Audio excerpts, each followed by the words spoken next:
नमस्कार प्रणाम। तो देखिए बहुत सुंदर एगो शिव जी के भजन लेके आई बनी जा। सावन के लास्ट सोमवारी बा, तो लास्ट सोमवारी के बहुत सुंदर एगो शिव जी के भजन बा। तो सुन के हमारा चैनल के लाइक सब्सक्राइब शेयर जरूर करम, कमेंट बॉक्स में जरूर बताई हमरा लोग के शिव जी के भजन कैसा लागल है। अरे डर लागे हो गौरा, डर लागे गौरा, डर लागे।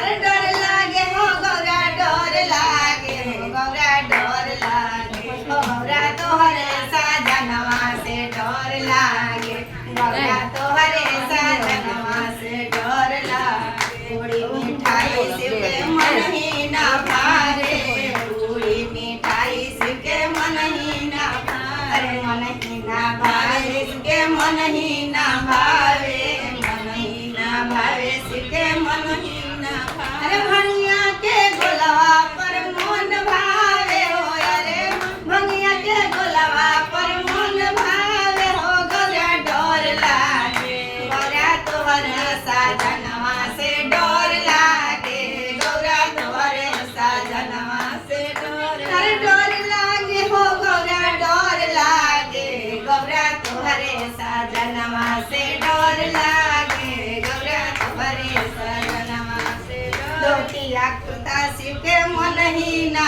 भावे, धोतिया कुर्ता शिव के मन ही ना भावे। अरे मिर्गा के छलवा पर मन डोले हो गौरा, मन डोले। अरे मिर्गा के छलवा पर मन डोले हो गौरा, डर लागे हो गौरा तोहरे साजनवा से डर लागे, गौरा तोहरे साजनवा से डर लागे। डर लागे हो गौरा, डर लागे गौरा तोहरे साजनवा से डर लागे, गौरा तोहरे। करवा मरसलवा शिव के मन ही ना भावे, करवा मरसलवा शिव के मन ही ना भावे, अरे मन ही ना भावे शिव के मन ही ना भावे। अरे बसहा बैलवा पर मन डोले हो गौरा, मन डोले।